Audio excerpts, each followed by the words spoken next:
because I always like to keep you updated because stuff just shifts and changes constantly. And that happens especially when, we react to things and things happen spontaneously, and being a live show, stuff can happen.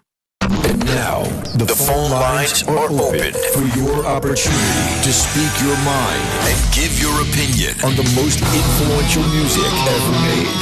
Your voice, your topics, your show. This is Free for All Friday with host Eddie Trunk. And yes, indeed, everybody, it is indeed a Friday. It is indeed Free for All Friday. As we close out every week with your calls and giving the radio show basically to you. Of course, I try to do that throughout the week. We've been doing it some on Mondays. We do it around interviews during the week when we open the phones to you. But on Fridays, I always try by design to keep things open so that you guys can call in and recap the week and talk about anything you want and get involved in anything you want on the air. As I always tell you, especially going into the weekend, if you missed any shows from the week, always go grab them using the SiriusXM app. It is your friend. It is there for you to get caught up on past full shows or the interviews. And we had a great week. Big interviews yesterday. Neal Schon of Journey for an hour, covering all kinds of stuff. Tuesday, Jason Newsted, formerly of Metallica, covering all kinds of stuff. And Wednesday, a really interesting conversation that went in a lot of directions about tribute bands. And we had Ian from the band Brit Floyd on, which is one of the biggest tribute bands in the world right now. So touched on a lot of different things throughout the week in the world of music and the world of rock, and that's what we do here on Trunk Nation. I love doing it, love having you guys on board every day. And again, get caught up with anything using the app. Some video content of some of the interviews you'll find on my YouTube at Eddie Trunk, social media at Eddie Trunk, X, Instagram, Facebook page, website, simply my name, and the show accounts at Trunk Nation SXM, X, Instagram, and now on TikTok, which Joel is started and running and putting some stuff up on. So if that's your thing, another way to see some stuff and connect audio, video, etc. from the program. We put out some clips of Neal Schon's interview, which was audio only yesterday. As we look into next week, so Monday is a bit of a question mark, folks. Again, I always tell you, and I always run down those socials, because I always like to keep you updated because stuff just shifts and changes constantly. And that happens especially when, we react to things and things happen spontaneously, and being a live show, stuff can happen.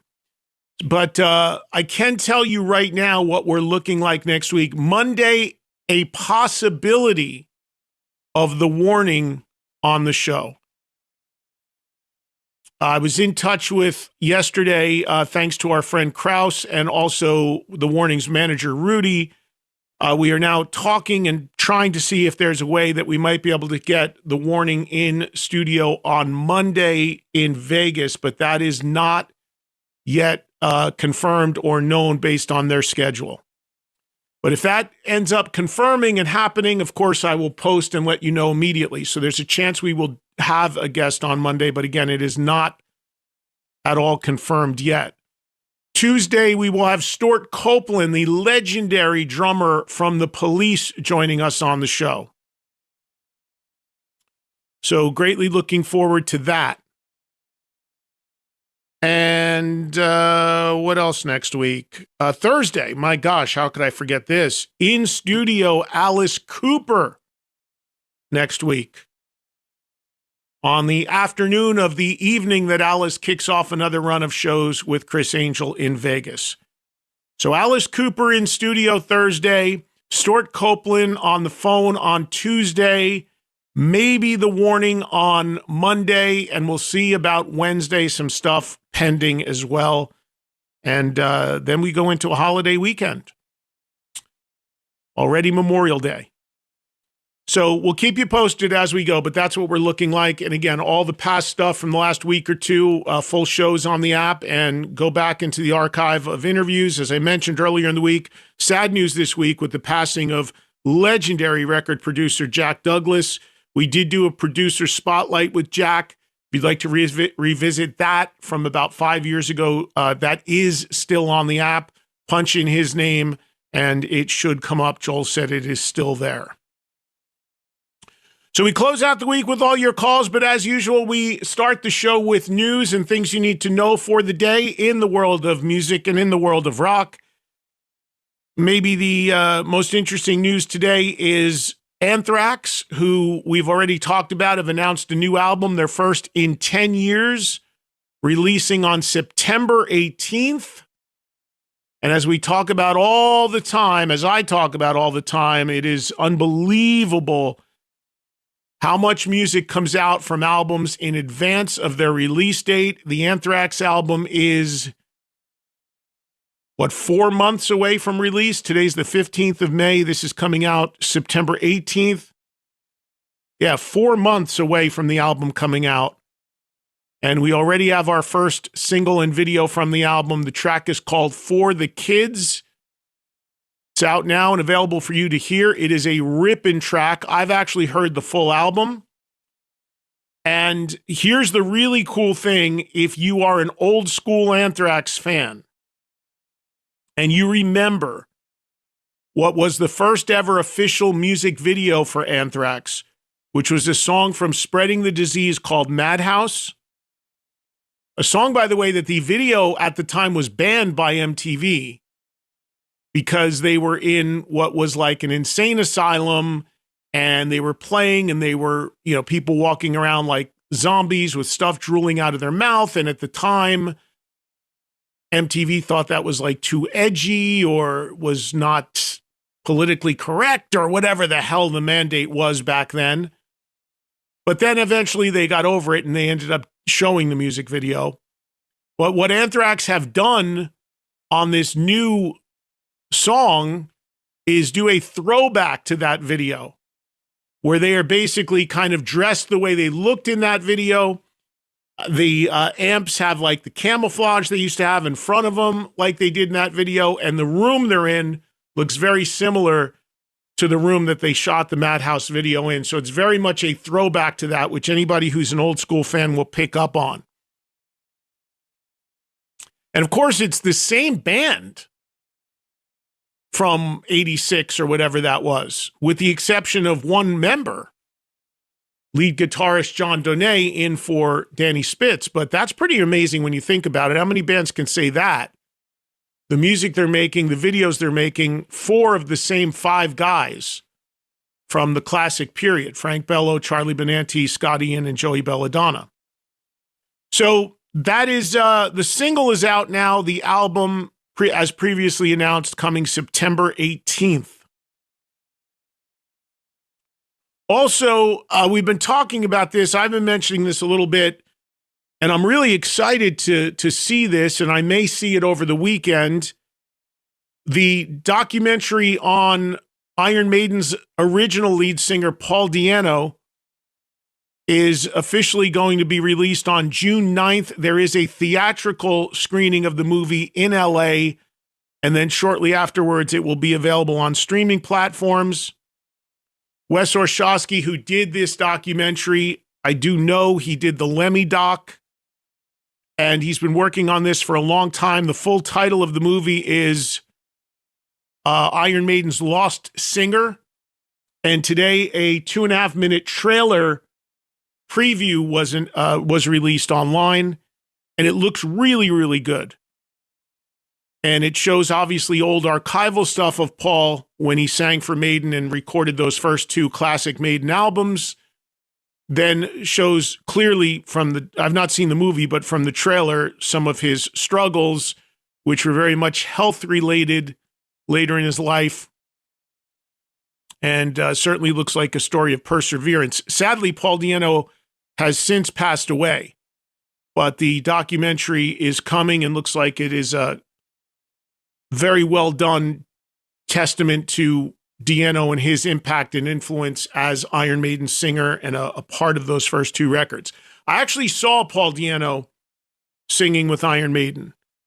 I saw Maiden on the Killers tour. They were opening for Judas Priest. Priest was on Point of Entry. Convention Hall, Asbury Park, New Jersey. I was still in high school.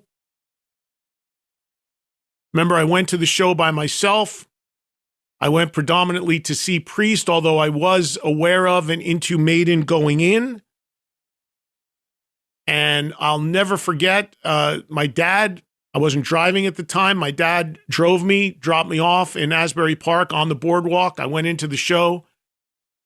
I remember my dad picked me up, and I'll never forget it because he was waiting outside on the boardwalk for me to come out of the venue, and Priest ended with Hellbent for Leather, and Rob was out on the Harley and all that and revving the bike. And I remember my dad, when I walked out on the boardwalk, he said to me, "The hell were you at? I thought you were at a concert." I said, "Yeah, I was." He goes, "It sounded like a car show or something, like motorcycle rally or something." Like, "No, Dad, that's the singer in Judas Priest comes out on a motorcycle at the end." He goes, "Oh, geez, okay." Very lucky that my parents were always very cool and supportive of my rock obsession as a little kid, or a young kid at that time. So yeah, it was cool that I got to see Di'Anno with Maiden. And then, of course, shortly after that, Maiden would come back with Bruce Dickinson and first played the Palladium in New York on Number the Beast, which I was also at. And then, of course, went on to Enormity. But Paul Di'Anno, an important part of Iron Maiden history. Sadly, he passed away. I did have the opportunity to interview him once or twice. We had him on that metal show. I remember we interviewed him on these bleachers that we had set up on our set in New York. It would have been very early on, because we did the first 2 seasons of that metal show in New York before moving the production to LA. So that would have been somewhere around 2009. We would have had Di'Anno on that metal show. And I remember he did not sit down with us on the set, but we did a little standalone segment with him, and then we brought it into the show when we were in the middle of it. I remember he was playing a club gig in New York at the time, and he had to leave he couldn't do the show during the actual window of the show, so he pre-shot something with him so that he could get to his gig. But it was the one time we spent some time with him, and it was really, really cool. And who knows, maybe it'll pop up online, because in the last month or so, somebody's putting out these clips from that metal show all over Facebook. And again, I love it. I'm glad somebody's doing it. I don't have anything to do with it, but it's definitely creating some new interest in that show, which is great. So anyway, looking forward to this documentary. Wes told me he's going to send me a screener, and as soon as I get a chance to see it, we will, I'll tell you about it, and we'll likely have Wes on to talk about it once it's closer to release. Peter Frampton's new album was released today, Carry the Light. Always great when there's something going on with Frampton, live shows or recordings. As we know, Peter Frampton is battling a serious health issue, but the fact that he's still able to create and do stuff is very, very cool. So, new Frampton album is out there today. Among the guests on it, our friend Tom Morello. Primus announced a new EP called A Handful of Nugs, scheduled to be released on July 22nd. Included on the EP is a cover of the Dio classic Holy Diver. There is a guest on this track, Puddles. Joel, do you have any idea who this is or what this is? Puddles of something. Puddle, I don't have it in front of me. Puddles. Yeah. No, I do not know who this is, who's guesting on, but I did listen to the song, and it does sound very Primus. Yeah, I didn't hear it, but interesting they tackled Holy Diver. We know Les Claypool and Primus are fans of a lot of this stuff. They did a whole tour where they played Rush Hemispheres. We had Les on for that. Also, other guests on this coming EP include Pucifer and Maynard James Keenan, who, of course, is in Pucifer and is also in Tool, among other things. Les Claypool is kicking off a tour, by the way, on Wednesday. LA Guns announcing a new live album, live from the Guild Theater. That'll come out on July 3rd, recorded on their most recent run of dates. LA Guns out once again, opening for Tom Kiefer, which has been an ongoing thing for a few years now. It's a good pairing, and also the common link is they both share the same management these days. Also, Five Finger Death Punch released a new single from a coming new album. The song is called Eye of the Storm. It came out today. The album is still in production and will come out later in the year. Five Finger with a major U.S. tour kicking off in July. And the latest artist to do one of the big sales of his name, his likeness, his catalog, his publishing, his songs would be Pete Townshend. Now, Pete had already done this previous and sold a portion of his catalog for $100 million. Pete now sold some more of it and also sold his name, his image, his likeness in a 9-figure deal to the company Primary Wave, who we actually had the CEO of that company, the founder of that company, on this show a few years ago, a gentleman by the name of Larry Mistel, who talked about how this all works. So we are still seeing various deals, various figures of money, what is or isn't included in these huge, huge deals where artists are selling either everything or a portion of things, and everything from their image to their name to their likeness to their logo to their merch to their publishing, certain percentages of their publishing, and just getting huge, huge hundreds of millions of dollars in payouts. Nothing wrong with it. It's their property to sell, and like I always say, it's good to be the songwriters, which, of course, Pete Townshend was and is in The Who. So that is an ongoing thing. Some of the deals have calmed down a little bit, but there are still big deals out there to be had, as proven by this being the latest one. And again, the one common thread with all of this that you see is in almost every instance, the artists are significantly older and at the end of their careers. Pete Townshend is 80 years old. But you're seeing that happen, obviously, when Kiss sold and all these people sold. It's hardly anybody does it that is not at least in their 70s. Because it's just, why not cash out? You're not going to do much more anymore.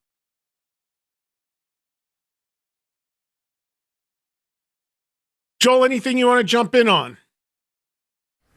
Okay, well, you mentioned a bunch of the new music that we have today. You mentioned the Five Finger Death Punch track, the new single from Anthrax, Peter Frampton's album that's out, and the Primus EP. There's also a single out today from Lords of Acid. That's the Carla Harvey band that she joined last year.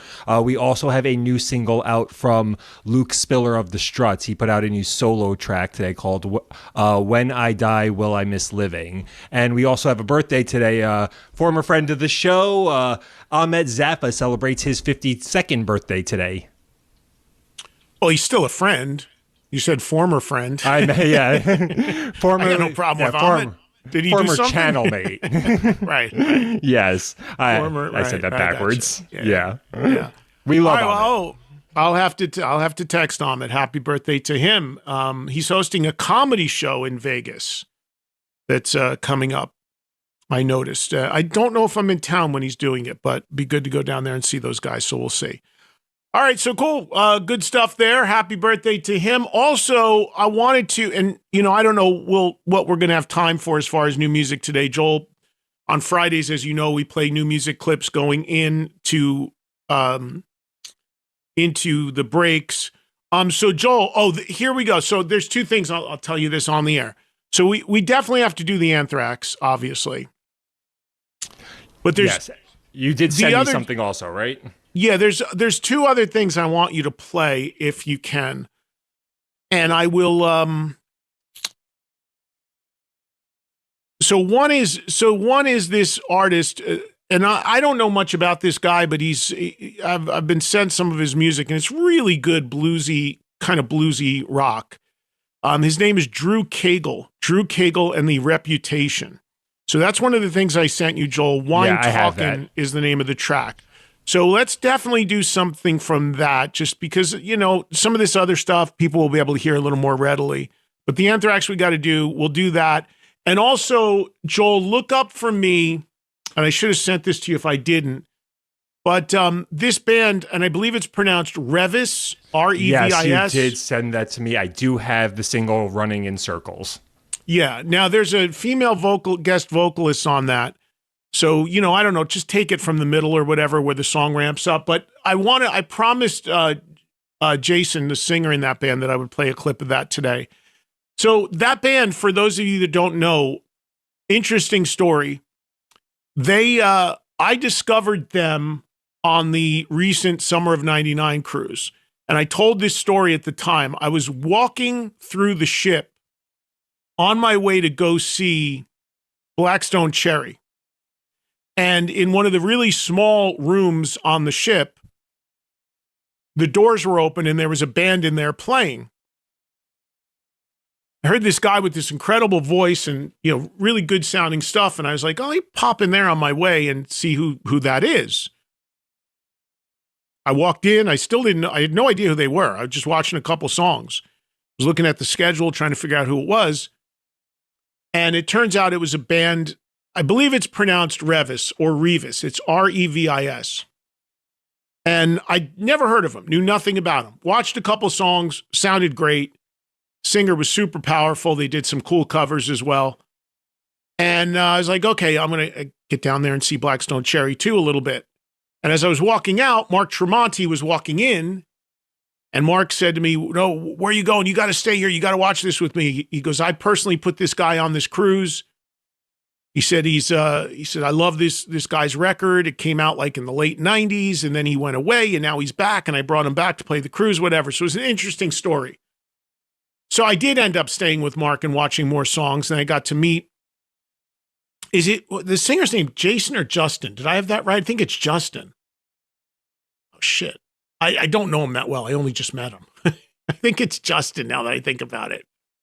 Joel, look that up for me, the singer in the band. It's Justin. I was just looking it up. So sorry. Justin Holman, right? Is it Holman or something like that? Yes, Justin Holman. Yeah. Okay. Sorry about that, Justin. Gosh. Lot in my head. I'm sorry.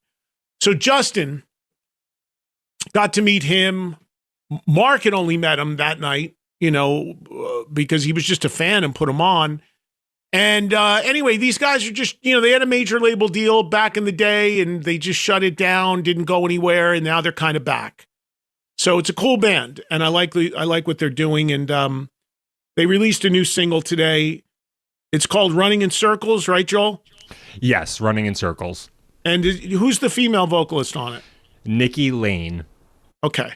So anyway, we'll do a little clip of that too, because I promised him we'd shine a little light on him trying to get things going again. Real nice guy as well. Yeah, so, we'll get started with Anthrax. We'll play Revis in the next break, and we'll play Drew Cagle after that. Okay, and if there's time, I don't know how my breaks are going to go today, but if there's time, we'll get another one in or close the show with something. So we'll just try to do our best to push some new music out there, especially on Friday when so much of it seems to come out. All right, so the new Anthrax song, For the Kids, from the album coming September 18th. And we will definitely, of course, be doing something with Anthrax, who have been friends forever. Literally grew up together. Like when I would go see Iron Maiden in New York as kids, we would go together. I mean, we go way, way, way back. We'd see each other there at least. So anyway, little new Anthrax. We'll come back, and you know the drill the rest of the way. Whatever's on your mind, whatever you want to hit me with, whatever's going on in your head in the world of rock. Want to comment on stuff from the past week of the show? You want to bring stuff up, talk about stuff going on, whatever you want. 686-5863. The free-for-all. Shit, that's what I want to get rid of. Sirius XM's Faction Talk.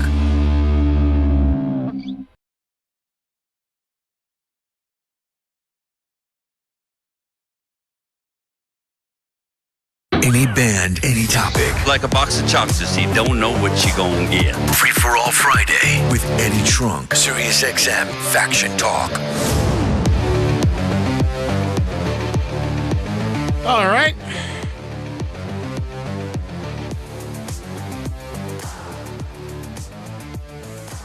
We are back, and we are about to go free for all, everybody. Dig in on anything you want in the world of rock music here on Trunk Nation. Faction Talk, Sirius XM Channel 103, or the Sirius XM app. And let's see what you guys want to get into today here on the show. 844-686-5863 is the number. Our first call is from Mark in California. What's going on, Mark? What do you got? Hey, Eddie. Great to talk to you, and thank you for taking my call. Thank you. I wanted to talk about your thoughts on the Bon Jovi Forever Tour. Now, I know that it's booked at Madison Square Garden, and they're talking about the UK, but I've also heard rumors that they're talking about doing more states and more cities upcoming as well. Well, I think the big question here, which is on everybody's mind, is going to be if he's able to do it and what he's going to sound like. I mean, that's the big thing with his vocal. I mean, there's no question that Bon Jovi can sell tickets and has an enormous catalog at this point. But what is it going to sound like? Because by his own admission, the last time was a disaster vocally. You got to think that he's not going to go out there unless he thinks he's going to be able to do it at a respectable level. And I certainly hope that he does it truly live, because there's a ton of acts out there that are not doing that. And it's very appealing when somebody offers you some sort of technology that can make you sound just perfect or near good enough. And you do that. And I think that's the biggest sellout in the world. And it's happening. It's very tempting. I'm not saying John is going to do this. I'm just saying that if you're an artist and you have millions of dollars of money on the table, and you've already had big vocal problems, and somebody says to you, well, look, man, I can give you this little security blanket that you could wire into your sound system and onto your microphone, and you're going to be fine every night, and you're still going to get paid all that money. It's very tempting to not say, yeah, let's do that. And I know artists who have said they never do it who are doing it. And I really hope he doesn't go down that road, because it's a very, very big thing these days. But if he seems to have put a lot of work in to get his voice back, and I really hope that I'm rooting for him. I hope he can do great. But look, that stuff is hard to sing, man. That's pretty up there in terms of register too. Absolutely. And I don't know if you've seen some of the rehearsal clips online, but his voice is definitely different than it was before, but it still sounds good. It's just different. Yeah, I mean, I think that he's definitely, look, they've definitely have to tune down. There's no question, and that's normal. I mean, there's tons of artists that do that. They retune the vocal, they tune down. There's tons of that goes on, and there's nothing wrong with that. I mean, sometimes people tune down so much it doesn't even sound like the same song. But most regular fans can't pick that out. But I got to think, Mark, that John is not going to go do this, and God knows he doesn't have to, because he's worth like $500 million. But I don't think he'll do this. It's not going to tarnish. He's not going to do it if it's going to tarnish his legacy. And I think that he's been putting enough time and rehearsal in that he's got to feel like he can do it at least at a different level. Otherwise, he's not going to do it. And so far, it's happening. Right. Well, thank you for your take on it. I really appreciate it. Yeah, thank you, Mark. Look, I hope it works. I hope he's able to do it. And I mean, it's what somebody does as their art form and their livelihood. In this case, not really livelihood, because again, the guy's worth hundreds of millions of dollars. It's not like some struggling guy that can't pay his bills if he can't sing, anything but that. But it's still, creatively, it's what he wants to do. And, you know, we talked to Neal Schon yesterday about what's happened with the Journey catalog and the Journey songs and what they've turned into and how huge they've become. Same thing has happened with the Bon Jovi catalog. Look at some of the numbers in streaming that Bon Jovi has done on some of their songs. I was clicking around on YouTube the other day, just looking at some of the old videos. A song like Always, that big ballad Always, is over like 1 million views or some insane number. And that's not even Living on a Prayer or anything like that. So that music has become not only a generation's classic rock, but for younger people, there's a whole new awareness for it. So if he can go out and play it live and play it well, great. But if he's going to go out there sounding like he did on the last tour, which by his own admission, you know, he had to shut it down, that would be bad. Hopefully he can do it. And it's also interesting that all the shows are just at Madison Square Garden right now, at least in America. There's a lot of them, but they're in one place. So he's kind of staying local. And he probably wants to see how that goes before he adds more. And the other thing that was telling was, you know, they did do a show. He opened a bar restaurant in Nashville, which I think he since sold or something. Something happened. He opened it, closed it, something like that. But they did not allow cell phones into that show. So there's no video or audio of it. We had a couple people call in after it happened that were there, and they said, yeah, it was good. But if you're expecting to go see Bon Jovi and hear something like Living on a Prayer sung like it is on the record, share what you're smoking. You listen to those songs, that vocal is so high on some of those parts. There's no way. And he's got great singers in the band helping him out.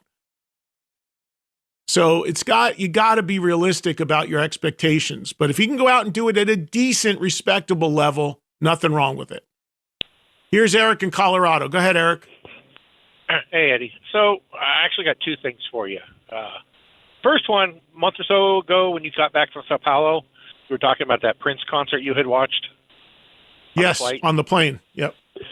Yeah. So I've seen it now 3 times on different flights that I've been on in the last month. God damn it. That concert was 2.5 hours long, and I read somewhere that it's actually trimmed down. Even though it was remastered, it's actually trimmed a little bit. Do you figure back then when that concert came out, people probably paid, what, $20-25 for that show? And goddamn, was he a performer? Early 80s probably would have been more than that, maybe 50, 70 bucks, something like that, I would think.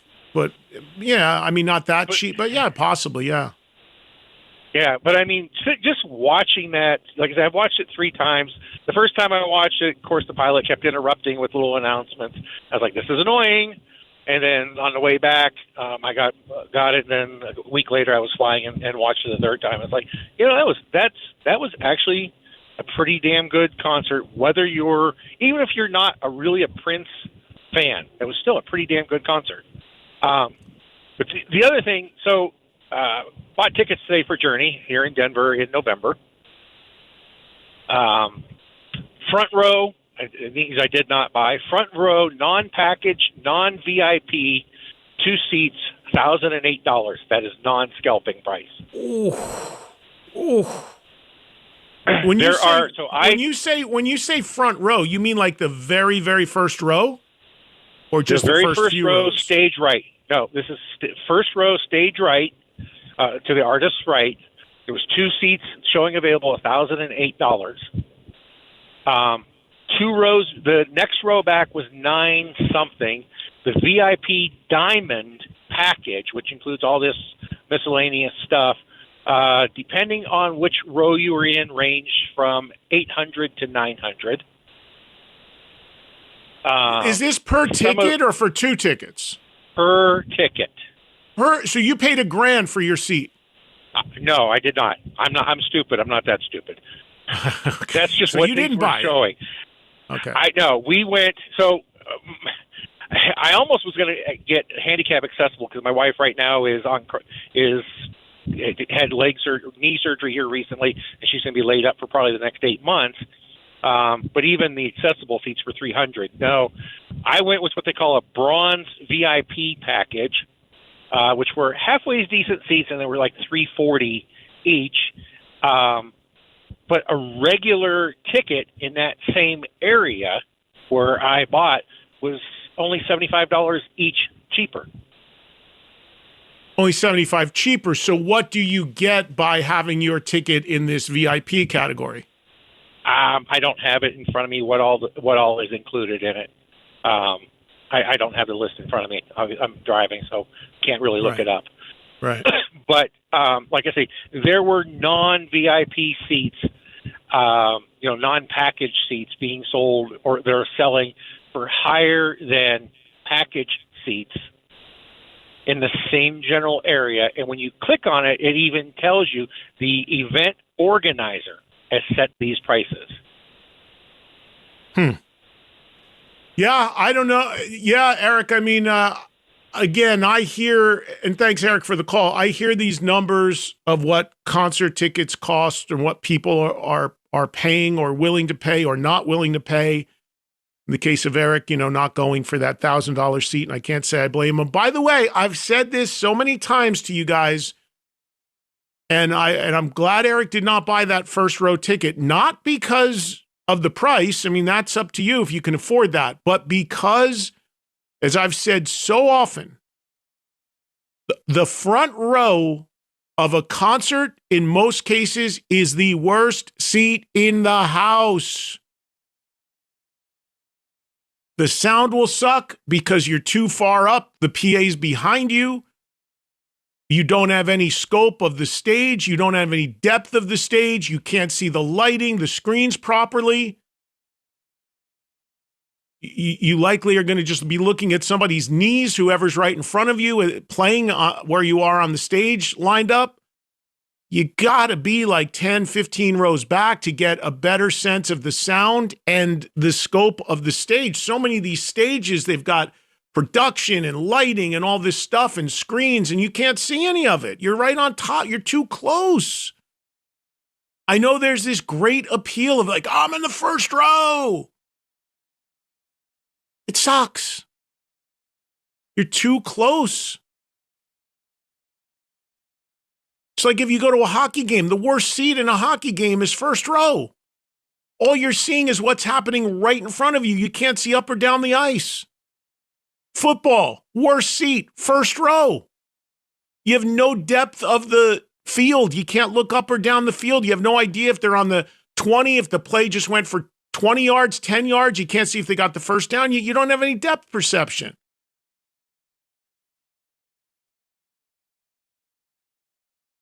So there's this cachet with saying you're in the front row, but I'm telling you, you're better off not doing that.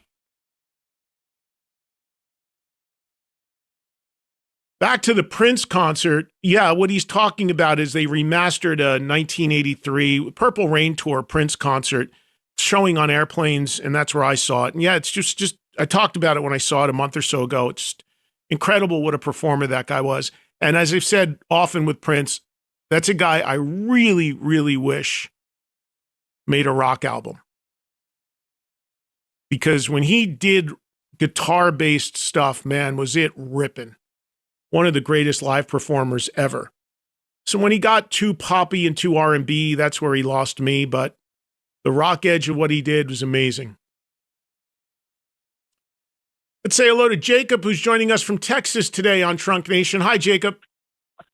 Hey, man, I got to say, for all your listeners in DFW, Dallas, we have a very big tribute, community. All different bands, 90s, 80s, 70s that come through. And the first three to come to mind real quick, quick shout-out to them. The big one is the AC/DC, the Back in Black. The same singer does Bon and Brian Johnson, but they actually got, they advertised it on their site and everything. And they actually, the singer got a tryout for the band when they were looking, during that time when they pulled in Axl Rose. And so they have a documentary and all that on Amazon Prime, but they're like number one here, and they go all over the U.S. And then the Rock and Roll Over, the Kiss tribute, they work with the band on their cruises and stuff. They go on their cruises, and this upcoming one they'll be on. So for a tribute band, that's pretty cool. I mean, working in some sort of fashion with the actual group. And obviously Kiss giving the approval of letting them do what they do and all that. And then the Iron Maiden and Judas Priest ones here, Judas Rising and Maiden Texas, when they're paired together at these bars or wherever they're at, when they're together, and I mean, it's that's two of my favorites. So shout out to them, and it's a small price for these tributes to go see. It's great entertainment, and drink a couple beers, and you'll have a great time, man. Yeah, well, Jacob, thank you for the call. I mean, I don't think people have to be sold on. Well, some people do. I mean, there's some people that still have a weirdness about tribute acts. It was interesting what Neal Schon said yesterday, because he said he thinks that Journey maybe have more tribute bands than anybody. But he said initially he didn't know how he felt about it, but in recent years he's come around to it and thinks it's great and thinks it's good they're keeping the music alive. And like Neal said, he doesn't know how much longer he's going to do this iteration of Journey. What came out of that interview yesterday, even though Journey is on a farewell tour, he's definitely not ending. And I wouldn't be surprised if Journey does another year, even though it's telling that the last announced show is San Francisco, which is their home area. They are not billing that as a final show, although Neal said that's it as of now. But he's going to keep going. But like he was talking about yesterday, he might do something that's more like jam-based, like a jam band sort of vibe. And if that's the case,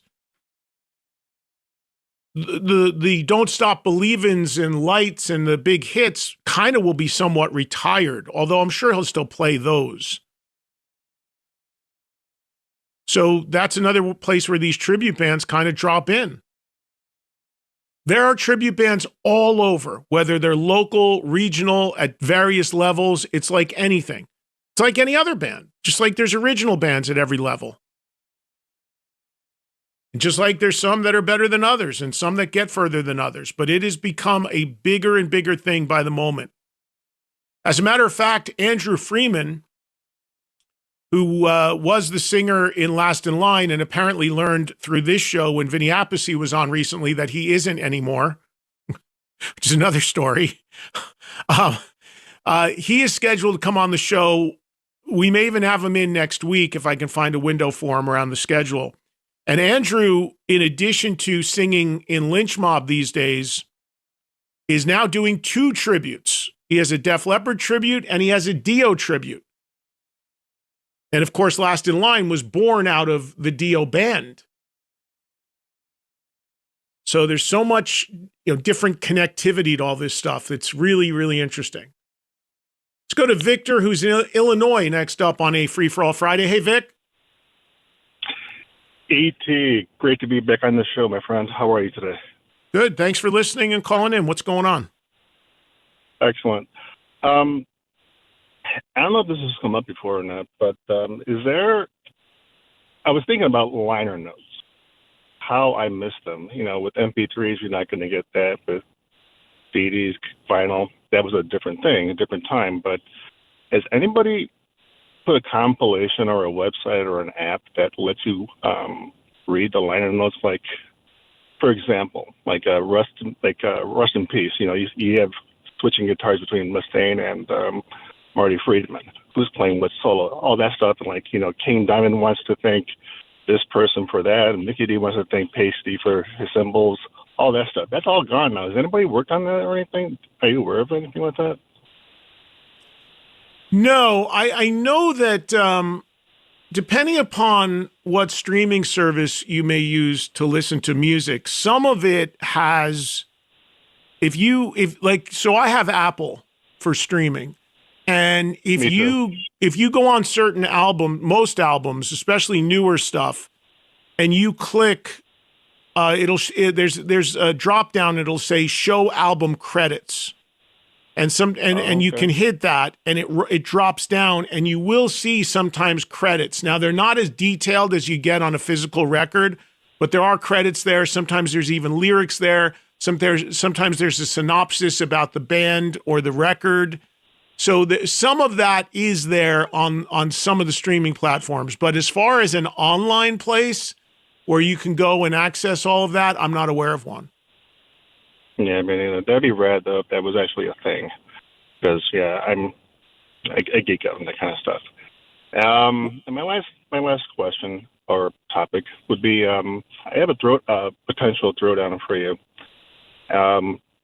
Which album released in 1987 was the most impactful album release? Would it be Hysteria or Whitesnake '87? And I'll take your response off the air. Thanks, buddy. I would say neither. I would say Appetite for Destruction. Right? Okay. That's 87. Yeah. But just those two. You have to name one of those two. Thank you, Victor. Appreciate it. He didn't like that answer. Guess he's not a big Guns fan. But that's the right answer. I mean, nothing changed. I mean, the other records were huge records, of course, but nothing impacted the rock world more than the arrival of GNR and Appetite. Which I'm pretty sure was 87, right? Back to his thing about liner notes. I also am a nerd for liner notes. I also read and still do read liner notes on any records that I get. People used to always ask me how I knew so much about some of these records, especially when we were doing the old TV show. And it's because of that, because when I got a record, I didn't just rip it open and listen to it. I opened it, I examined it, I looked at every credit, who took the photos, who mixed it, who mastered it, who produced it. I read the thank yous, I read the songwriting credits, I still do. And when I got into the industry back in 83, and I started getting thanked on records, that was a huge thing for me starting out in the business. I still appreciate it. And to this day, it still happens. It's just that nobody sees it because most people don't see credits or look at credits. I'm trying to remember the first album I was ever thanked on. It would have been probably around 80, 83, 84. And I think the first records I ever had a credit on would have been the reissues of Anthrax, Fistful of Metal, Overkill, Feel the Fire, and Metallica, Ride the Lightning, when I had those made into CDs for the first time when I was at Megaforce. And those have a credit on the back that say CD Preparation Ed Trunk. That was the first time I had like a credit. So that was really exciting.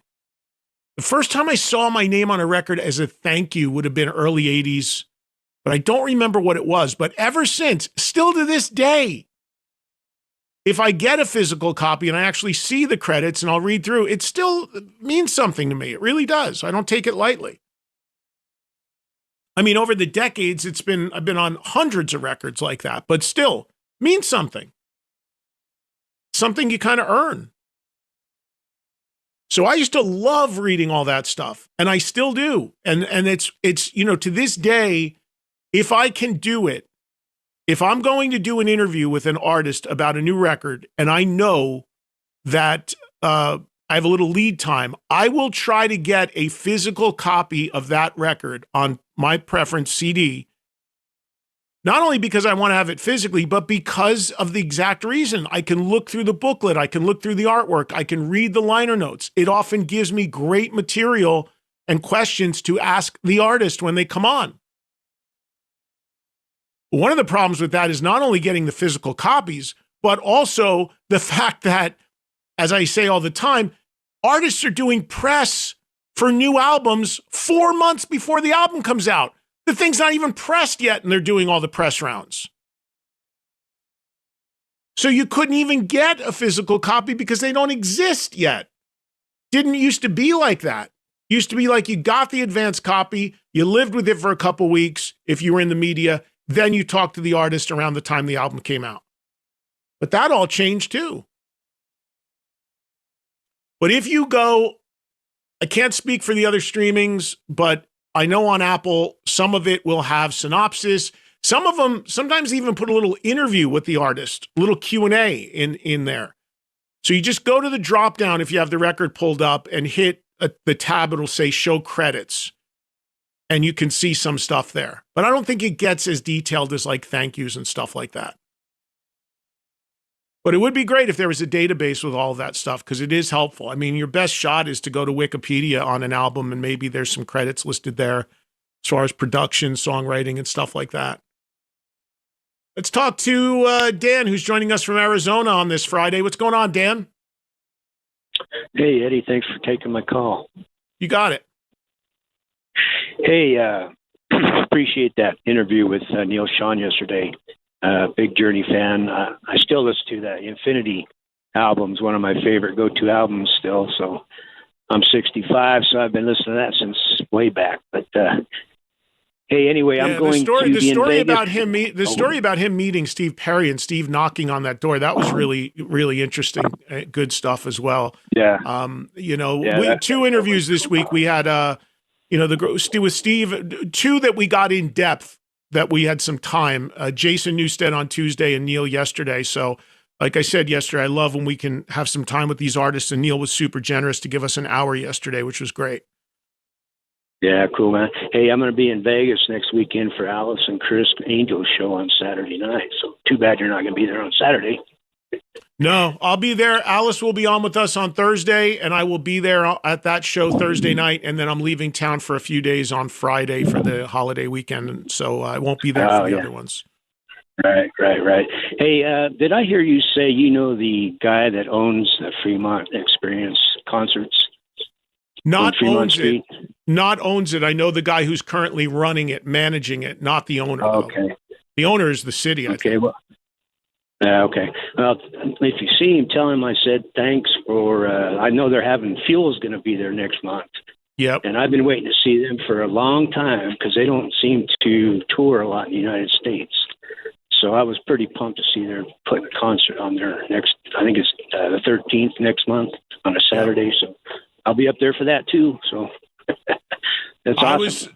Dan, I was super excited for that because I would love to be there because I love Fuel. But not unfortunately, because I'm looking forward to this as well. But I am going to be in Chicago. Thank you, Dan, on the 13th of June, St. Charles to be exact, at the Arcada hosting Lights Out, the UFO tribute with Andy Parker of UFO playing. So I will not be in Vegas when Fuel plays on Fremont.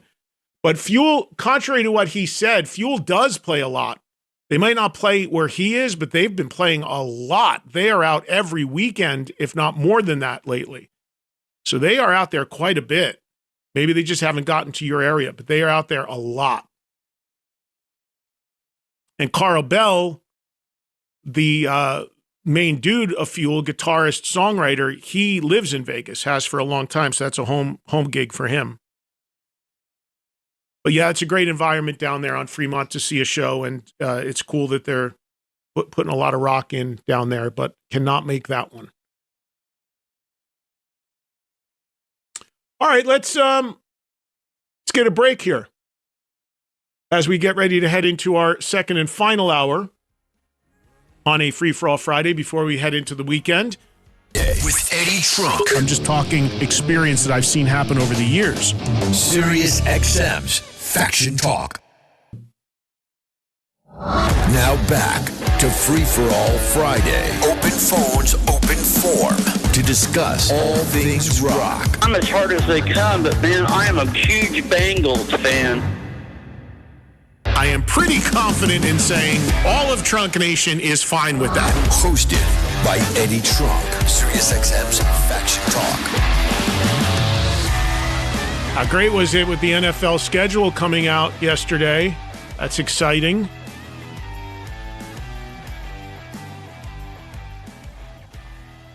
My Giants on national TV the first 2 weeks of the season. And Everybody's seeing their schedule and when their teams are playing, and it's just crazy. There's a game in Australia this year, the first game, which I think in Australia is on Thursday morning, but airing in the U.S. the previous night, Wednesday night. Crazy. Imagine doing that flight to start the football season. Now, it's 2 West Coast teams, so you're shaving 3-4 hours off of it, but you're still looking at 10, 12 hours each way in an airplane. Whew. But the NFL is insisting on global dominance. I just love the variation. Any day that there's an extra day that there's a game, I'm good. I'm good with the games being like diversified throughout the week and different platforms and times and days, because it's another chance to get to watch. And of course, they got to jam the Cowboys down everyone's throat. I think the Cowboys who haven't won a Super Bowl or been good in however long in any real way, still got to jam 7 like national games down everyone's throat. It's sickening. It's sickening. It's sickening. You see that shit, Joel? Yeah, I saw it. Like 7, 8, like half the season is on national TV. For the Cowboys, America's team. Yep. Mm-hmm. God, everyone's got it. God, I hope they go 0-17. Ugh. Dak, I gotta watch. Ugh.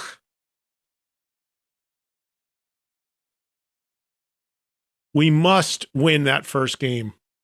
My Super Bowl is the first game of the year. Man, it's going to be a long season for you if that's the case. I know. I got to calm down.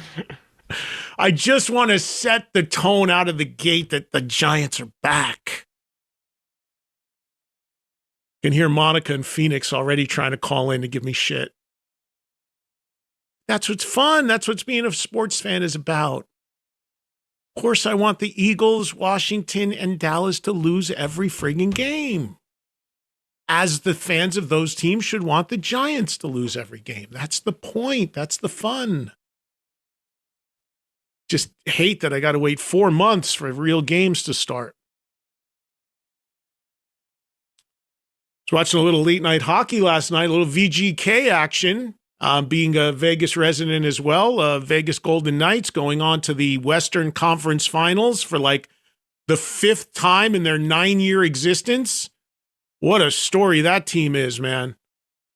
They are nuts for the Vegas hockey team in Vegas. So it was fun watching them already move on to the finals against Colorado. I don't know when that starts, but Wednesday. Yeah. And who's got home ice on that? Probably Colorado, right? Yeah, Colorado's a juggernaut in the NHL. That's going to be a really good. That's going to be a good series. Yeah, they had the best record for sure. And then we just won't talk about baseball. Well, you can because you're a Yankees fan. And we're head to head this weekend. Yeah, Mets are. Oh, anyway, there's your sports talk moment. We'll get back to music. Let's go to Chris in Texas. By the way, the previous caller called in from Texas in the Dallas area, and he was saying, like, we got major stuff going on here with tribute bands. There's a major thing going on in the Dallas area you need to know about. If you don't know already, the real major thing is happening on the 25th of June when the Eddie Trunk speaking show comes to McKinney at the Guitar Sanctuary. That's the big news in the DFW area. You guys better show up to that. Then on the 27th, I'm in Houston, so I got my mini tour of Texas coming in June. Houston, I'll be hosting Kiefer at Warehouse. All right, I'm not sure where in Texas Chris is, but he joins us live right now. Hey, Chris. Hey, pleasure to talk to you finally. First time, long time. And I am in Plano, outside of Dallas. Are you a Cowboys fan? I might come to McKinney to see you. I'm not sure yet. Are you a Cowboys fan? No, I am a Raiders fan, and we have 0 primetime games this year. I know. That shocked me because of Fernando Mendoza. But then again, they don't expect him to play this year. They expect Cousins to play. Well, you know what? I think he's going to start the first game. because he is so far ahead of what the national media thinks where he is. So I would not be surprised. So watch out for that. Yeah, I mean, but they paid Cousins a shit ton of money. I can't even understand that. Kirk Cousins. No, just $20 million. $20 million. That's it for 1 year. Oh, I thought it was like a 5-year guarantee or something. No. Kirk Cousins, I saw some stat, has made like more money being kind of middle of the pack quarterback than, like, it's insane. The numbers that guy made, it's just the nature of his deals. What an agent he has. It's crazy. Absolutely. Yeah, So there's like 5 teams. things. There's like 5 teams that have no national games at all, which is, I think the Cardinals are one. There's like 5. I saw Raiders it last are night. playing Watching all of them. The Raiders are playing the Jets, Cardinals, Dolphins, and Titans, and they have no primetime games either. Well, they can always flex into that stuff too. I mean, Yes. The Giants have 3, but they could end up having more if they're relevant towards the second half of the year. So who knows? Anyway, Chris, what's on your mind? Okay, 2 short things on my mind before my third question. So, number one, I think I can give you a run for your money as being a UFO fan. Me since 1973. I've actually met the band, not Michael Schenker, but I have met Phil and Vinnie Moore and Paul Raymond and Andy Parker back about 15 years ago when they played here. Mm-hmm. So, huge UFO fan. Second, I am originally from Syracuse. So going back to your interview with Ian Cattell the other day, Mm-hmm. I was up in Syracuse to see my friend's band get inducted into the Sammys, which is the Syracuse Hall of Fame for musicians. Mm-hmm. And guess who else got inducted that night? Ian Cattell. Really? Because of was he in an original band, or is it because of the Brit Floyd thing? I do believe it's because of the Brit Floyd thing. Yes. Oh wow. Okay. Good for him. I didn't know that. Yeah. So number 3, I listen every day, and I hear you. This isn't a complaint, just an observation. Okay. I hear all these bands. This band's going on tour, and that band's going on tour. Now, I'm a few years older than you, and I know my rock, and I know a lot of these bands, but some of these bands I've never heard of. And they're going on tour for a month, and they're playing here and there. I want to bring up a band, and I don't want to be like those other people, what about my band, so to speak. But have you ever heard of this band, Crimson Glory, from Sarasota, Florida? Sure. Yeah, absolutely. As a matter of fact, wasn't Todd Latore in that band? He sure was back around 2012, but he did not record an album with them. And the singer died. His name was Midnight. Mm-hmm. He died like in 2009. So anyway, long story short, they just came out with their first album in 26 years. They are playing in Mexico this weekend. They got 3/5 of the original band. Of course, the singer passed, and the other guy couldn't do it, the other guitar player. The singer is from Dallas, and his name is Travis Wills. And they just came out with the album Chasing the Hydra. And if I would describe this kind of music to you, it's pretty close to your one of your other favorite bands, Dream Theater. Yeah, it's definitely more progressive leaning. I'm totally aware of the band from back in the day. I just didn't know they were still active, Chris. Yeah, they got back together, I guess, on a full-time basis maybe like 2 years ago. But then they were recording a new album. So it just came out like a couple weeks ago. Well, Chris, also, let me just let you know, I hope you come out to McKinney when I'm there, but also as a UFO fan in Texas, you should know that this Lights Out tribute, which has Andy Parker in it, is playing. There's 2 other shows. They're doing San Antonio on August 7th, and they're doing Houston on August 9th. And Mark Bowles is going to be singing, so it's really, really cool. So if you happen to be within striking distance and you want to see Andy and hear some UFO, there's a couple opportunities, at least in the state.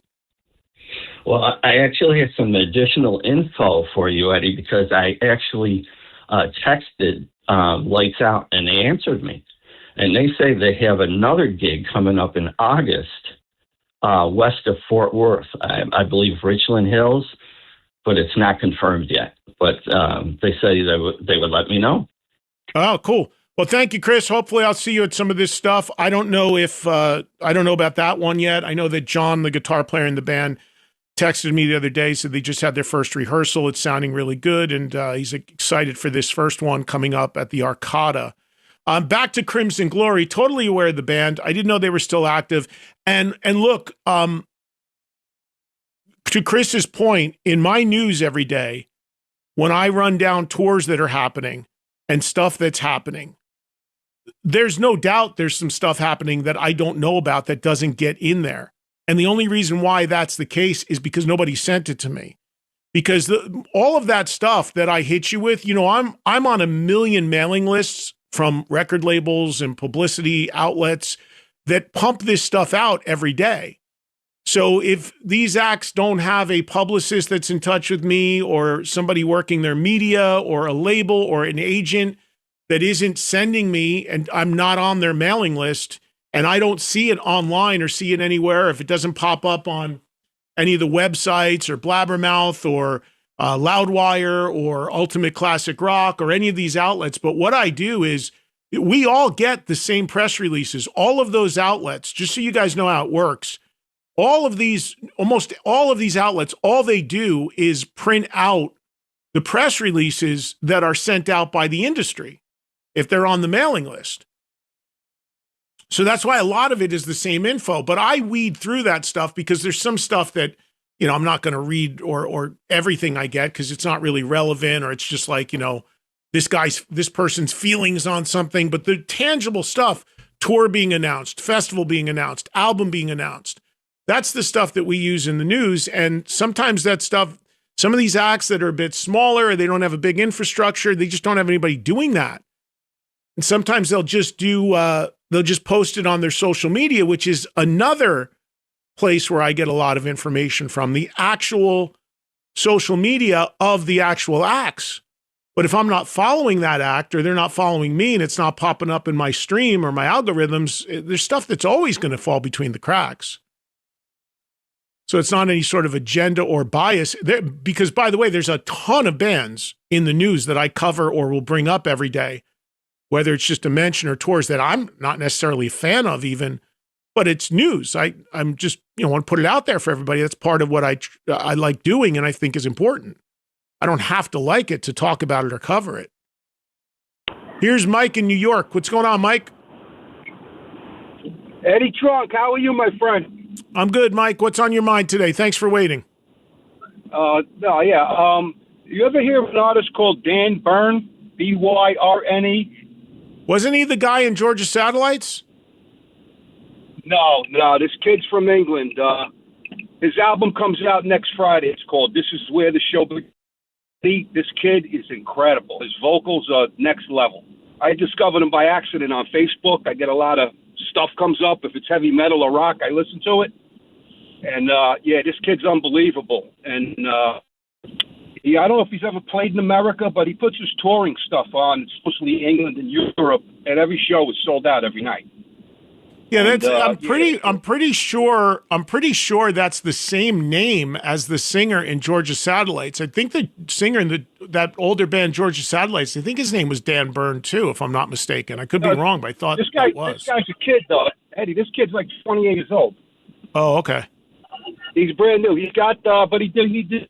Like we've been talking about, like when you drop a new album, he dropped like 4 songs already from the album that comes out next Friday. Every song is unbelievable. I know I got a real feel for what you like hard rock, and I know you're into like amazing vocals. So okay, so Joel's correcting me. So the singer in Georgia Satellites' name was Dan Baird, Baird, and you're talking about Dan Byrne, Byrne. So similar but different, obviously. Got it. Yeah, and if you put it, if you got Spotify or whatever, you got Apple Music, the album's on there, but you can only play like 3 or 4 of the songs. Right, just the songs that are released already. Yes, and the whole thing drops next Friday. And you were talking about the Priest and Maiden show you saw in Asbury. Yeah, I saw the same exact show at the Palladium. Yeah, I know that Show it with did the Dawson. Palladium, but being in Jersey, my dad took me to the show at the Jersey Shore. I wasn't driving yet, so he Yeah. dropped me off and Yeah, walked the boardwalk and then yeah, picked me up. Yeah, I was 14 when I went. I had an older, so I kind of tagged those. Show was amazing. They opened up with Solar Angels. I remember it like exactly. Yeah. And, Thank you, Mike. Mike, your phone's dropping out on me a little bit, buddy. But thank you for the call. You were dropping on you had bad signal where you were. But yeah, Priest, the Priest Point of Entry tour. That's a really interesting period of Priest because British Steel was the breakthrough record, the previous record, and it got them a much bigger fan base in America. And then a lot of people looked at Point of Entry as like a drop off and not that good of a record. I disagree with that. There's a lot of stuff on Point of Entry I like. I love Solar Angels. I love Desert Plains. I love Heading Out to the Highway. I love Don't Go. I mean, Hot Rockin' is a little bit cheesy, but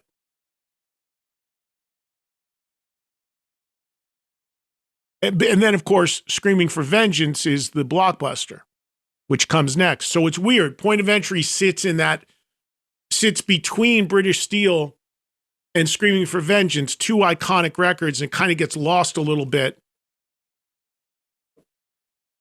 and kind of doesn't, gets overlooked, I think. And it's a good record. And the tour was good too.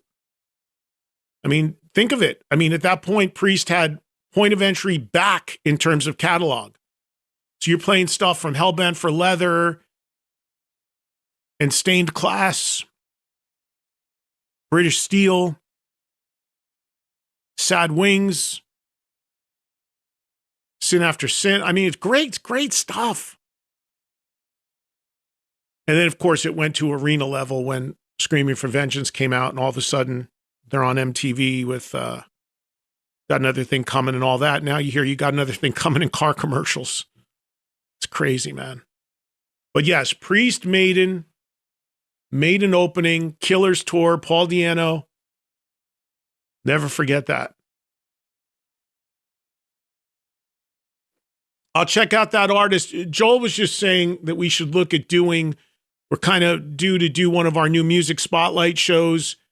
If Wednesday next week remains open, I'll see if I can make that happen on Wednesday of next week. Again, as we look towards next week, we've already got possibly, definitely not confirmed, possibly The Warning on Monday. Tuesday, we've got Stewart Copeland, legendary drummer of The Police. Thursday, we've got Alice Cooper in studio. So we already got a big stacked week next week. We'll keep you posted, though, each day as we go.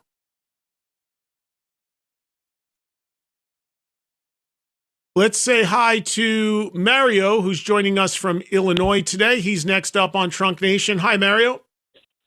Hey, Eddie. I wanted to two things. I want to go back to the Prince thing and what you were talking about with artists playing covers.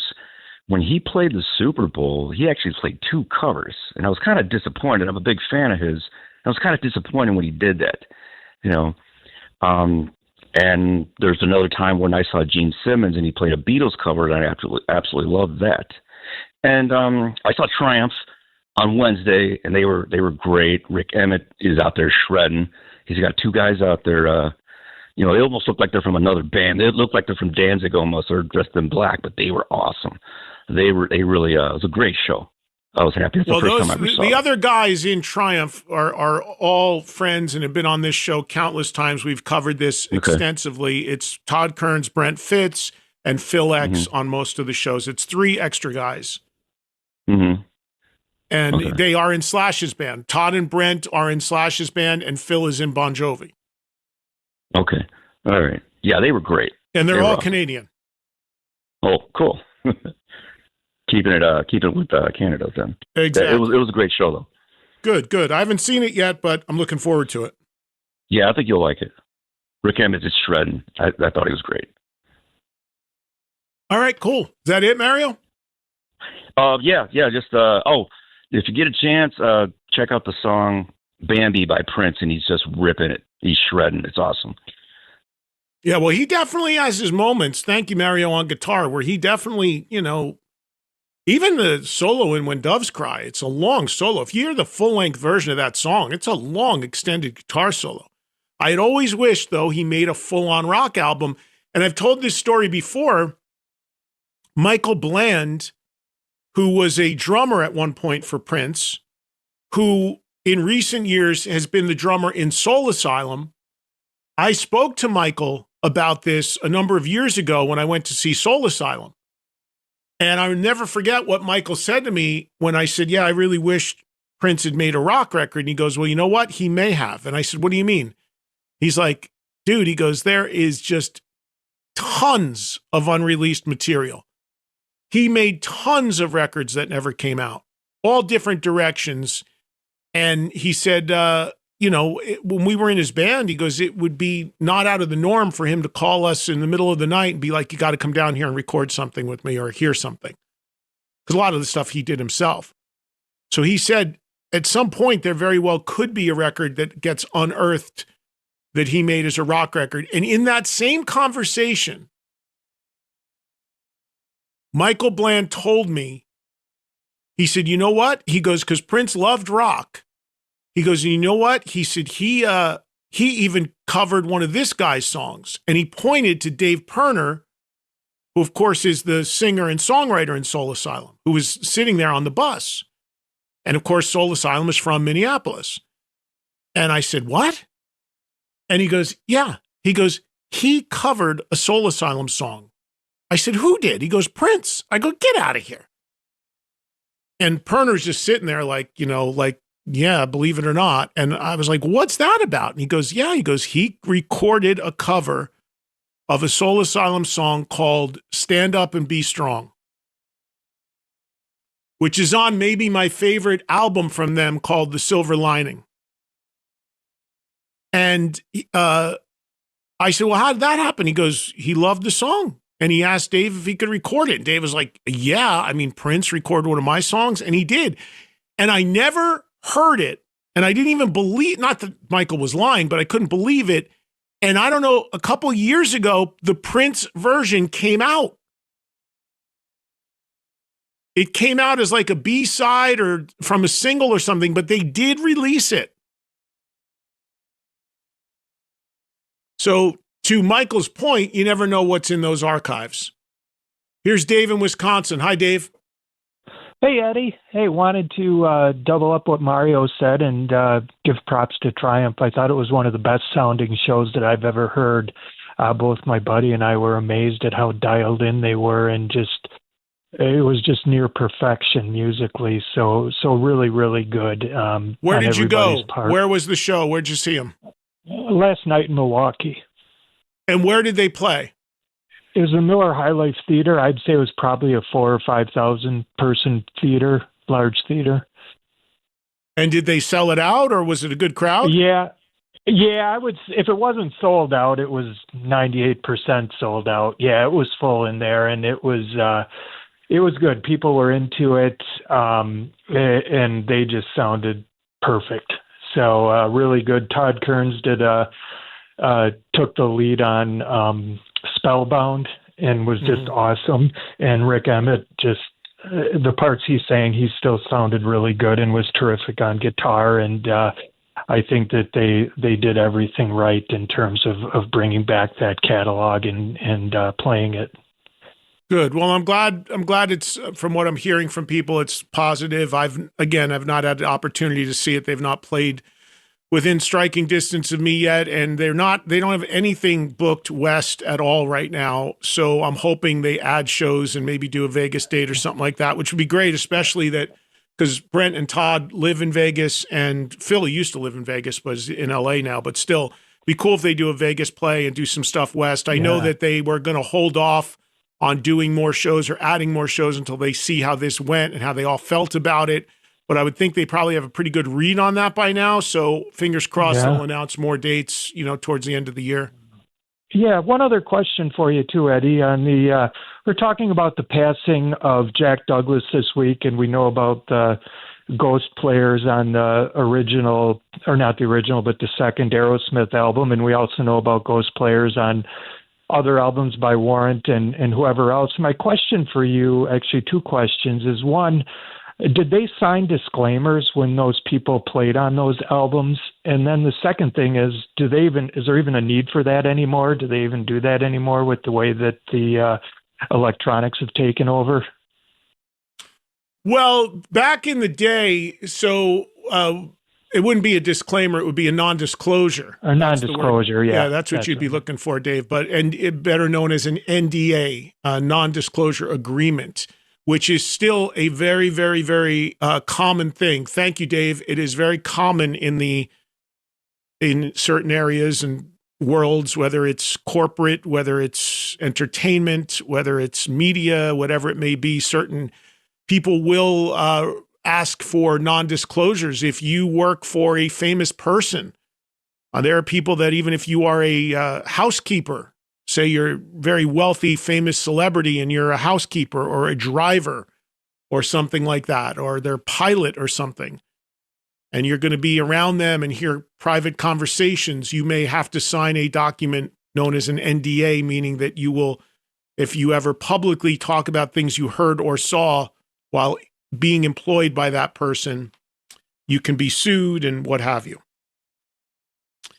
So what he's referring to is, yes, back in those days, and even now, if you have somebody who actually performs a part on an album and the person who's pictured on the album wants to be credited and people think it was them, then they may ask you to sign an NDA, meaning that if you're a musician, you can't talk about it. You can't do an interview and come on this show, for instance, and say, yeah, I was actually the lead guitar player on that song. What? Now, does that still go on? Yes. Is it as prominent? No, because I think now there's more of an acceptance of guest musicians on records. I mean, now it's a marketing tool. Now it's like they'll put, especially in the pop world, like every song has to have a feature of another person on it. And even in the rock world, you know, we just got the word about this new Stones record. It has Paul McCartney on a track, and it has another person on a track. Now, that's more just because of these people and their pedigree. But to have an unknown person come on and play something on a record, most of these artists are cool with it and will credit it. And that's really how it should be. Back in the day where he's referencing, like in the 70s and stuff, in some cases, there might have been a document prohibiting you from talking about it. But in a lot of cases, it was just an agreement. It was a handshake. Hey, thank you for your services. Here's a check. Do us a favor. You know, don't talk about that you did this. We want people to think we played everything on the record. So it could have gone both ways. Could have been a handshake and just a verbal agreement and a verbal, you know, do us a favor and don't bring it up. Or they might have drawn up a document and said, okay, we're going to pay you this. We need you to record these 2 solos and don't say anything. And look, a lot of these people that do that kind of work who are established session musicians, they don't want to be out there blabbing about it and doing interviews about it and outing people if they weren't supposed to say it, because then they're not going to get more work. There's a lot of session people. There's a lot of people that are great musicians that nobody's ever heard of that could come in and nail something in 2 minutes that's needed on a record that the person actually in the band can't get down. And that a lot of these producers, that's where it comes from. The producers have a hit list. They have go-to people. When somebody's struggling with something, they just need to get something done, that they'll call and know that they can come in a half an hour, do exactly what's needed, and send them out the door with, here's your money, thank you. And they trust them and know them enough to know that they're not going to publicize it. So there's not even a need for that. And that's how these people get all that work. My gosh, Steve Lukather from Toto is played on a ton of records. When Luke was on this show, he talked about the Tubes, all the stuff from the Tubes, Talk to You Later and all that. That's all Luke. Now he talks about it. You know, you find sometimes people reveal it decades later because the band's not active. It doesn't matter anymore. Sometimes it's kept quiet. I mean, Kiss had so many instances of that as a Kiss fan, people that know. Anton Fig played drums on every song on Dynasty except one. On every song on Unmasked. Dick Wagner played the guitar solo on Sweet Pain on the Destroyer album. Ace Frehley was pictured on the cover of Creatures of the Night, didn't play a note. I mean, Kiss was notorious, as we found out over the years, for doing stuff like that. Holly Knight, who wrote a book a year or two ago and was on this show promoting it, in her book talked about playing all the keyboards on the Kiss album Unmasked. Which is a very poppy record, and she's a keyboard player by trade. She was young in New York. She got called down to play a little keyboard part on one song on that record. They liked what she did. They said, hey, stick around, play on this, play on this, play on this. Here's a check. Don't say anything. Thank you. She put a scan of the check in her book. So it's very, very common. A lot of times it's a handshake. Sometimes they might ask you to sign something. It depends. All right, Joel, let's play another clip of a song and take another quick break here so we can do that. And what are people hearing here? We'll go with the Drew Cagle and the Reputation track. It's called Wine Talkin'. Yeah, I just want to give this guy, a young guy, somebody I think is doing some pretty cool stuff, very bluesy, hard rock, and give him a little love here on a Free for All Friday. The beginning of a cultural movement. Faction Talk. Free for All Friday. Pick up a phone and ask Eddie anything. Here on Trunk Nation. The main criteria for induction in the Rock and Roll Hall of Fame is... My question involves Iron Maiden. Let me ask you a business question. Trunk Nation with Eddie Trunk. Sirius XM's Faction Talk. Okay, we're back. We've got about 25 minutes left to go in the show and in the week here on a Free for All Friday. Wrapping up, taking your calls on anything in rock. Remember, you're always free to call in anytime throughout the week with any of this stuff around our guests and all that. But on Fridays, I try to keep the entire show for you guys to wrap up the week and look back on the week if you want, or anything you want to comment on. We got a lot of traction on this tribute band talk that we did on Wednesday. And again, great interviews this week. On Tuesday, Jason Newsted. Yesterday, Neal Schon. Everything's on the app to get caught up. Back live with you guys after we wrap up here today on Monday for both shows, of course, getting started at 3 Eastern right here on 103. Possibly The Warning, but we're not sure. If not, we'll just be open. And then Tuesday, Stuart Copeland of The Police. Thursday, Alice Cooper in studio from Vegas. Great stuff already lined up for next week. Looking forward to speaking with Stuart Copeland. I do not know him at all. I've never interviewed him.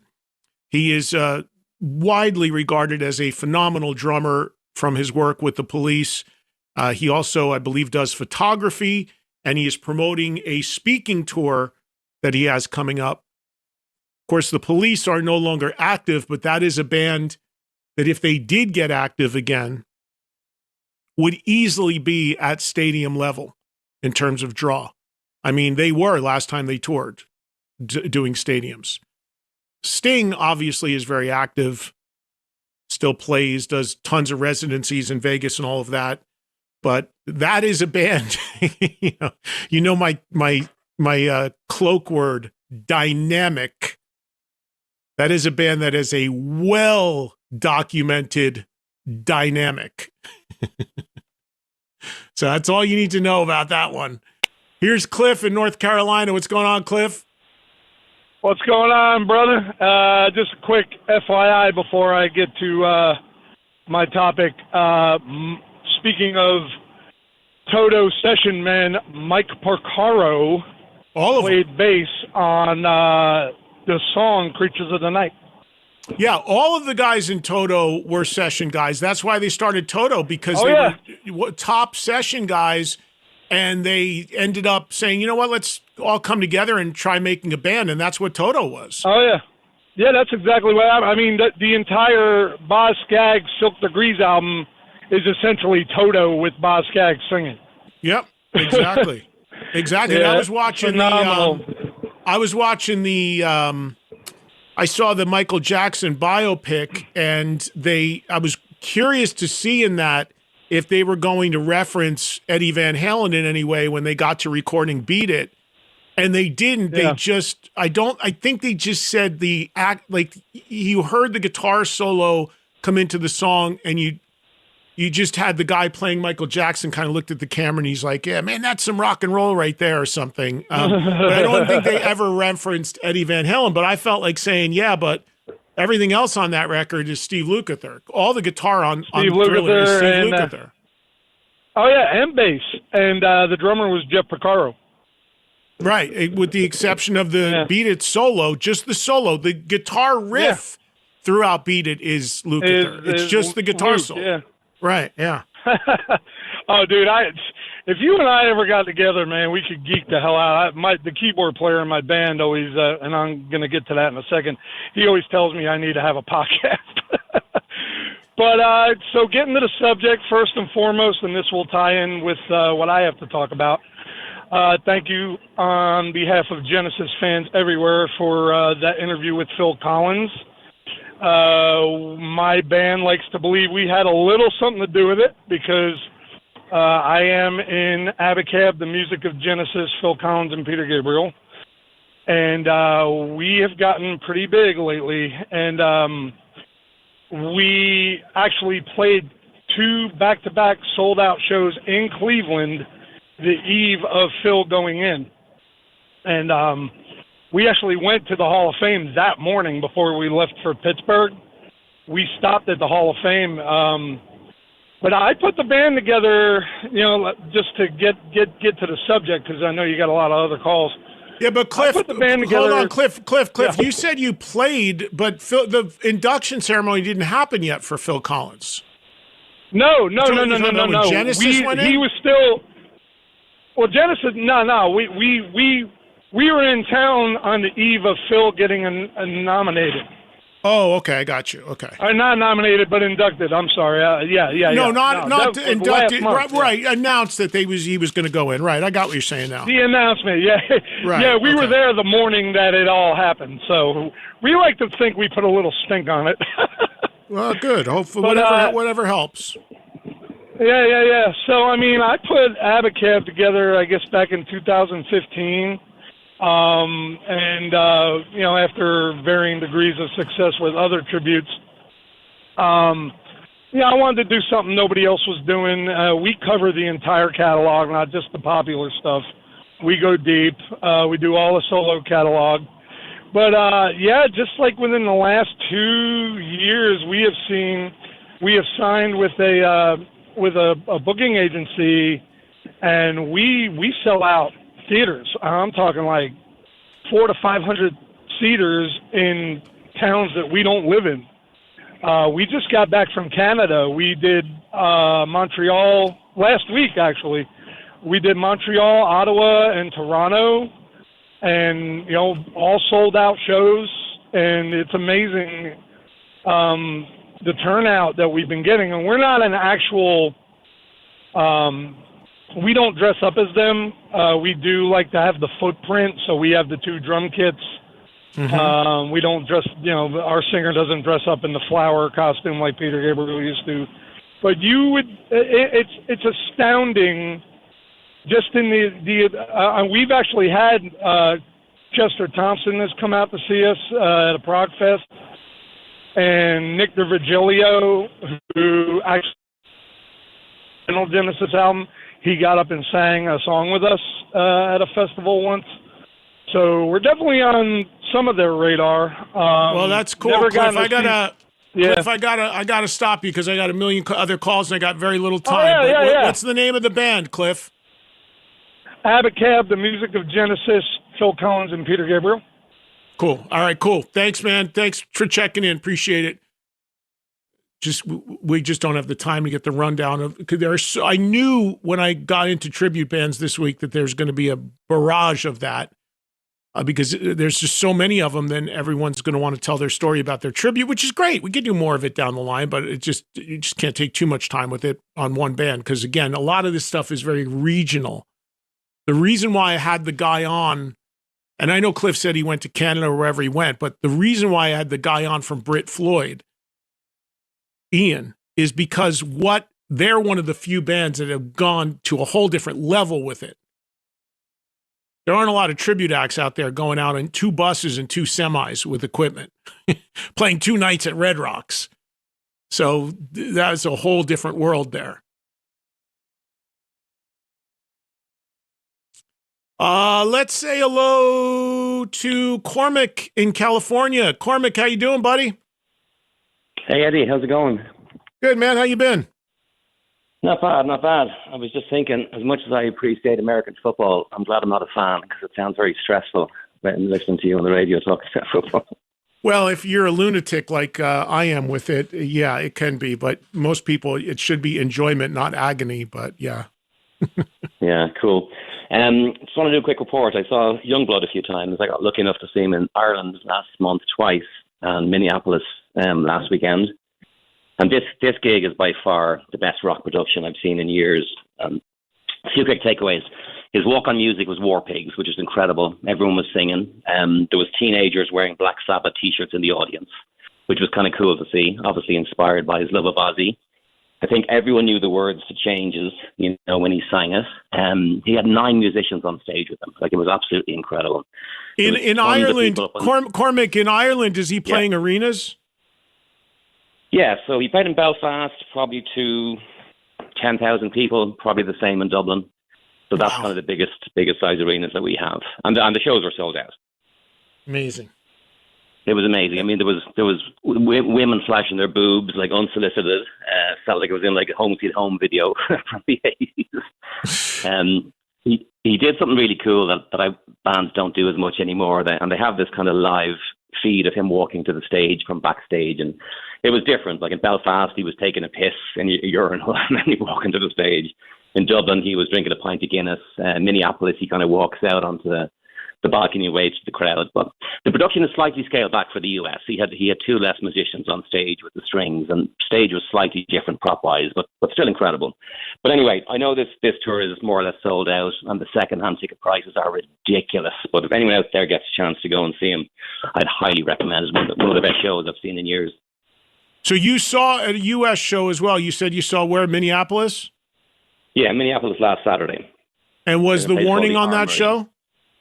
The Warning weren't on that show. They were in Belfast. I missed them in Belfast. I saw them in Dublin, but they weren't on the Minneapolis show. I can't remember what band it was. I missed them as well. I got there right before he came on stage. And the makeup of the audience at a Yungblud show, is it younger, older, all of the above, or is a certain amount male, female mix?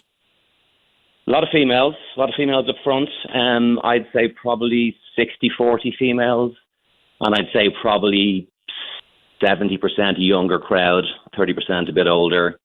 Not too many folks in our age group. Definitely a few Black Sabbath, hardcore fans there with the Battle Jackson stuff on, singing the words. But it was definitely a rock crowd. It felt like seeing Bon Jovi back in Dublin in the late 80s, and it was a cool crowd. People were pretty cool. But great atmosphere. I mean, it was just from start to finish, it was just full on. Like I think you said you're going to go and see him in Los Angeles. But fantastic show. Highly recommend it. And maybe Vegas as well. I'm trying to figure out my schedule right now, and I'm actually going to be seeing him do kind of a very small, semi-private acoustic gig, which I'm only talking about it because it was announced publicly, but you have to kind of win to get in sort of deal or know somebody. But he's doing a super small underplay in a little club on a week from Saturday in LA. It's a local radio contest, but you can't buy tickets to it or anything like that. But I'm definitely going to be going to that. So that's going to be kind of like semi-acoustic. Looking forward to hearing about that one. Yeah. He was supposed to come on the show next week, but he has bounced all his press. He doesn't want to do anything. He's taking a break from press. When I had him on a couple months ago, and again, that's on the app and there's video on YouTube, and I did speak with him. That was one of the things I said to him, and thank you, Cormac, for the call. That's one of the things I said to him. I was like, man, you know, you're on a ride here. You got to make sure you keep yourself together and hold it together. Because this guy's 28 years old. He is blowing up around the world. But you don't want to see him become one of those rock casualties, one of those cliches. Because he does carry all the rock star bravado, right?